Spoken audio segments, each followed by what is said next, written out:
Hey guys, Nick here with Queen City Scooters. We have a new apprentice in the shop, Lee. You'll be meeting him here a little bit later in the video. What we're going to be working with you on today is how to remove a rear motor on a Segway G30 Max. This also applies to a Segway G30 LP, which is just a smaller version of the Max. You can use this video to assist you with if you're doing a tire change or if your motor is shot and you're having to replace the motor. In this case with us, we're actually doing a motor swap because the tires on this model are so incredibly hard to get on and off the rim. I don't even mess with them, and you guys know, if you've watched my videos, I'll take on just about anything. So that says something. So we've already got everything kind of opened up, and we've done a lot of the work. So we're going to be kind of starting in the middle of this process. So I'm going to go over with you what we've done to the point to get the motor off, and then Leah is going to reinstall the motor and everything as I walk you through it. All right, so what we've gone ahead and done in advance is, you see over here is the bottom scooter plate. So we've removed that. All right, and then what you would do to remove the motor, the next thing you would do would be to disconnect the power. The power is going to be these two wires, all right? And then additionally, now this is just for your charge port, but you can go ahead and disconnect this. You know, if you're a little uneasy with any kind of, power line being connected, you can disconnect that as well. The next thing you would do to disconnect the motor, these are your phase wires. Now, Segway is one of the few companies that uses brown instead of green. Your phase wires are usually blue, green, and yellow. And Segway has a method when they put these connectors together where it actually seals it. So what we have to do is actually cut those connectors out, because there's no way to pull them apart and they still be usable. So now you have two options in reconnecting. You can use waterproof butt tie connectors, I think they're called, or you can solder the thing and then cover it with electrical tape. We're going to use the butt connectors. So after you've disconnected your phase wires, you're then going to dismount your controller. Now, your controller is suspended inside the vehicle with two Allen screws, one on top, one on bottom. That's going to take a number 3 Allen wrench. You undo that and you pull it out. And then this guy right here, which are your hall sensor wires and your power wires, is plugged in down here. All right, so you'll just, on the back, you'll push the tab down, that'll pop out. Now your motor's completely disconnected. Then you pull the wire from the frame, and they come with the moisture seal, right? Splice it on the side that faces into the vehicle, which will be the rounded side. Remove that. Undo your motor mount bolts, which are 18 millimeter. And take out your lock pin washers. And then as you pull the motor out of the vehicle, feed the wire back up into this channel here. And there's actually a little hole cut back here, and you'll be able to pull the motor completely out. At that point, you can switch out the motor for a new one, put on a new tire if you dare to do so, and then you would be up to date to where we are now. And the rest of this video is going to be reinstalling this motor. So I'm going to go ahead and set this in. Now that's in place. All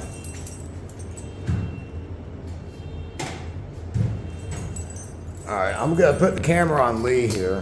This is Lee. He's one of the new apprentices at Queen City Scooters. We're getting him queued up so that when we move into our new store, he'll be one of our official techs, hopefully. So, Lee, what you're going to do is these obviously are two different size wires coming off of the controller and leading to the motor, right? actually, I take that back. They're not different size wires. They're different size insulators. So I think this is going to be one 18 gauge. We'll go with 16 just so I don't shave any of the wire filaments off. All right, 16 did it. Now you only want to leave about an inch of wire, and we'll probably actually wind up trimming a little bit of this before we put it into the connector. And it's if you've never stripped a wire, it's a pretty easy process. You just use a wire stripper, you clip down, grip the wire with one hand, and then pull straight up, and it'll pull that insulator right off the wire.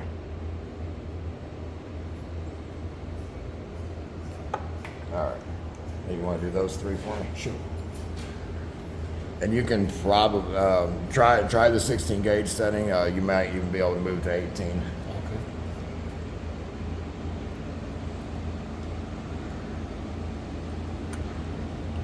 Try 18.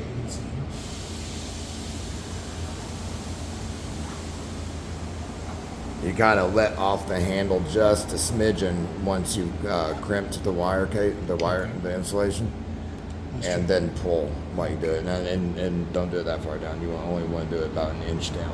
Right, about an inch down. A little bit tight.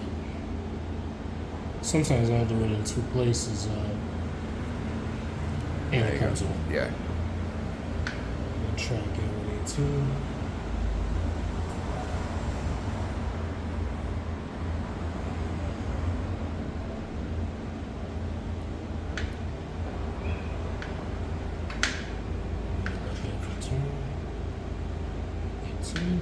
And it comes on. Now, in Lee's defense, the wires that he's stripping are actually a much harder material than the ones I was stripping. Awesome. All right. So what we'll do is you can do those. We're going to twist these wires. The reason we twist them is just because when they go into the butt connector, if it's not a rounded point, then the wires will get caught on the edge of the metal connector and pull back. All right. So now we'll grab our butt connectors. And I really hope that's what these are called. I sound like a total dumbass if they're like called like shrinking tube connectors. I'm calling them butt connectors. That sounds like something that would happen to me.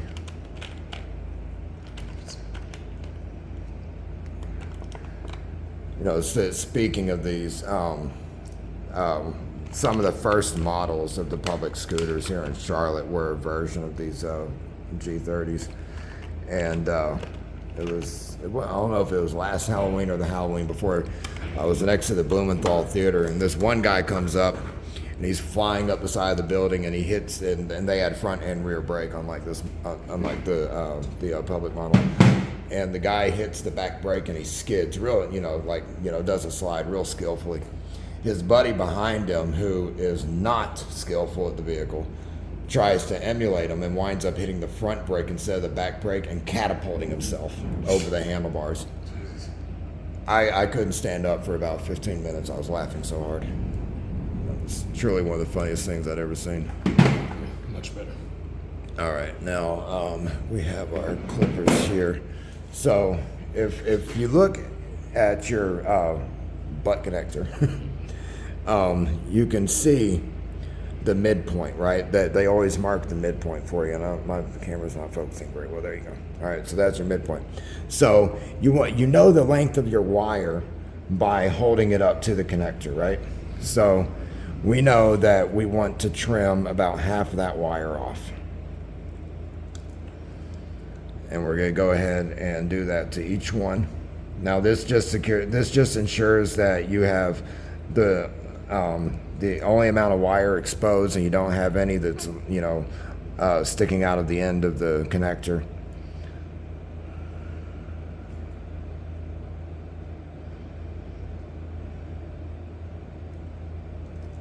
Cool. Okay. Sorry. All right, so now Lee's going to do the same thing on his end.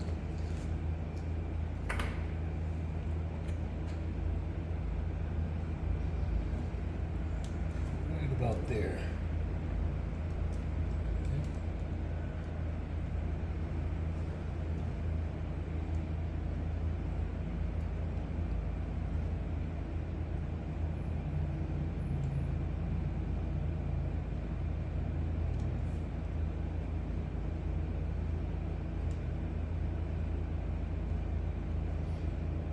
Now, of course, this is just the right professional way to do it. If you don't care, or if you're regularly taking your vehicle apart, yes, you can twist these wires together and tape them up. I don't care for doing it that way, just because, you know, I mean, I'm liable if I don't do, you know, things the way they're supposed to be done. All right, so now, Lee, I'm going to show you my preferred way. Now, you can use channel locks or regular pliers to crimp these things down. They are pretty tough to crimp. So I actually use my clippers, to, you know, my shears to do it. It just gets it locked in place pretty good. So smooth that out. And one thing that'll help from getting the wires getting caught on the end of the metal connector and getting pushed down is if you kind of give it a spin as you're putting it on there. And I'll take this and crimp down the very end of it. Give it a little tug, make sure it's locked in place. And then one more half, right up to the halfway point. All right, so that wire's in there pretty good. So Lee, I'm gonna connect to my side, and then you'll do the opposing side, and then we'll be good to go with these.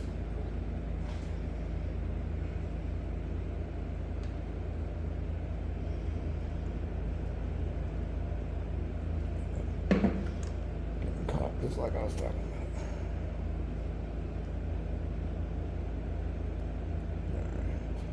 Perfect.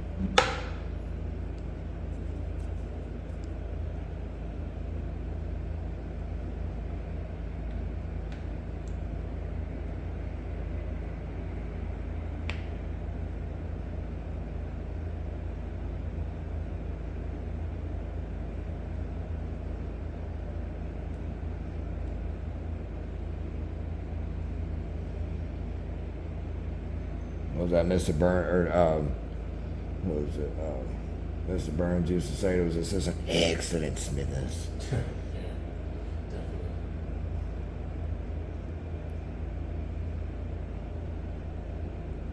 Right.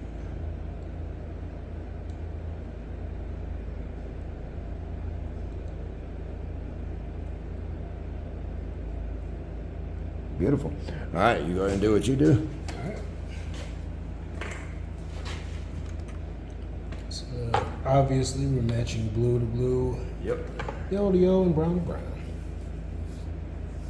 Now again, just a note, Segway substitutes brown for green. It's not totally uncommon, but you know, it would be great if all manufacturers maintained continuity across all vehicles. Never a bad thing to give it a slight twist on the way in. Sure.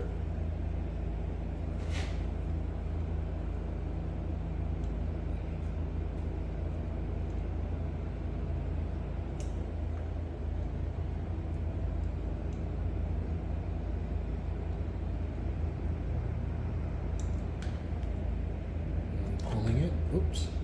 Let's try again. Damn, my hand came up. Yeah. I'll come back to it. In two places.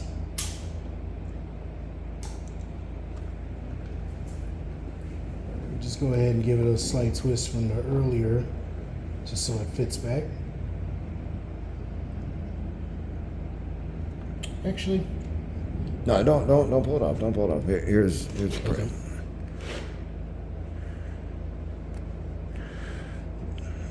The best way, for some reason, wires twist. No, you can twist them either way, but I found the wires, for whatever reason, seem to twist better clockwise. All right, and we can take some of that bend out of the connector.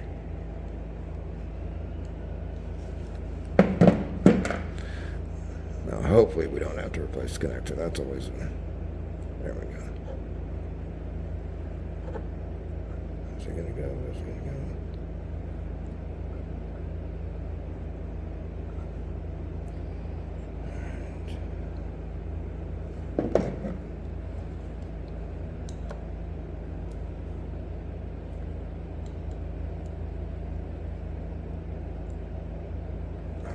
And just a note there, what may have happened is you were crimping like this while it was crimped like this. Okay. When you're crimping, make sure you're crimping the same way on both ends. On the same path. Yeah. Okay. Thank you. Okay, so let's get a good look at how this one is.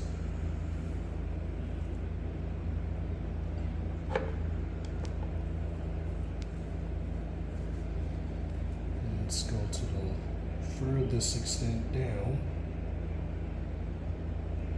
Get it real good.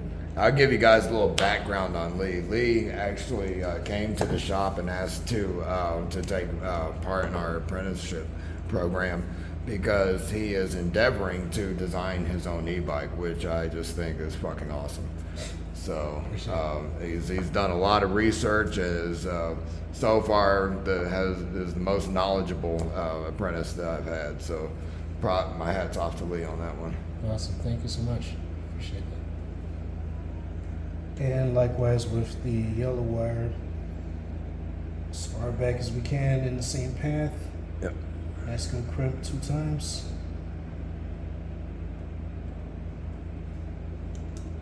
As you can see, Cool. good and sturdy. All right. All right. So that is the best way so that you don't have to deal with this mess that the Segway factory creates when they steal their connections. Just cut them out. All right. So the next thing that we're going to do is we're going to connect the hall sensor wires. And I don't know who put this vehicle together, but the person on that factory floor made an unholy mess of these wires. They're really twisted up right here. I don't know what the reason behind that was. I'm going to go ahead and untwist them so this thing moves a little more freely.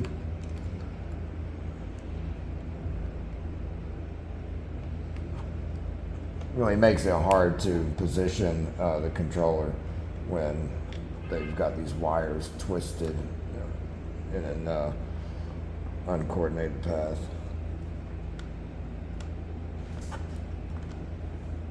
All right, so after you've got that connected, you're going to go ahead and mount the controller. So that's going to be these 2 screws here, Lee, and it's going to be a number 3 Allen wrench. I'll try one hand. That's it right there. Perfect. All right. And we're going to do a little teamwork here, and I'll hold this in place while you go ahead and screw it in. Good job. Thanks.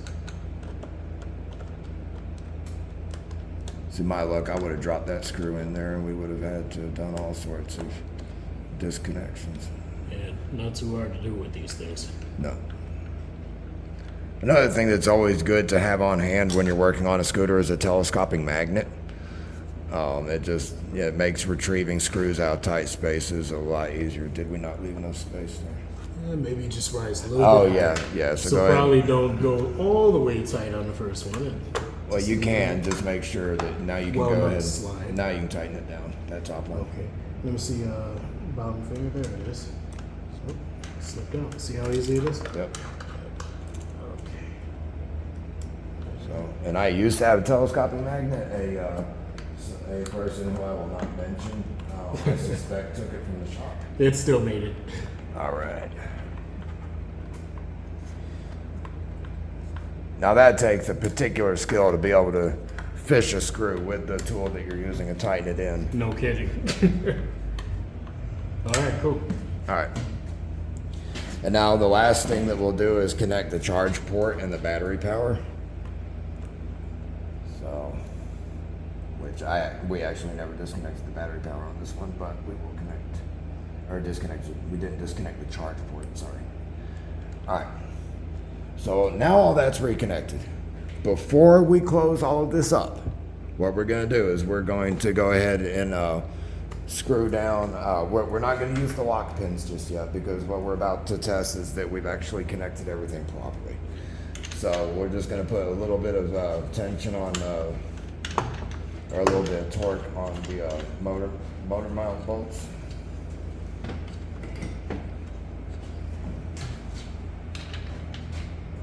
We won't need the wrench. We're just going to hand tighten it because we're, we're not going to get it going fast. Makes sense. We're just going to make sure it kicks in. Unfortunately, these things either works or doesn't work. Alright, so I'm going to power it up. Now, some vehicles actually have a safety mechanism in place so that if the vehicle is in its folded position, the motor will not kick in. That's not the case on this brand. So, all right. So we're getting a speedometer register there, so we know that at least the sensor wires are hooked up properly. So.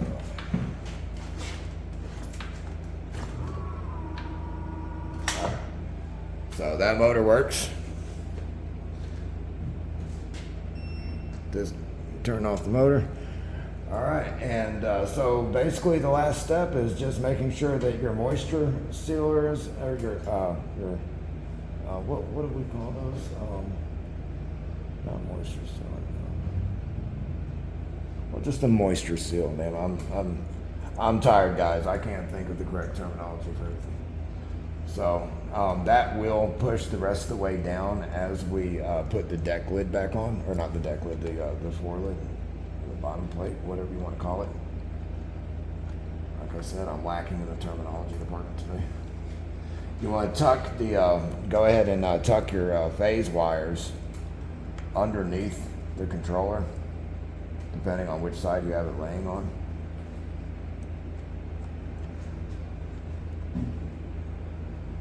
And just in a manner that they kind of stay out of the way. All right, and from there on out, it's just putting the bottom deck plate back on, screwing it in place, and you are done with your rear motor removal for a G30 Max or G30 LP. Thank you for your support. Make sure to like and subscribe. Click the little bell icon so you get reminded whenever we upload a new video.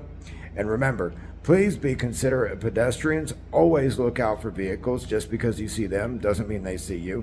And ride safely. Queen City Scooters, ride like royalty.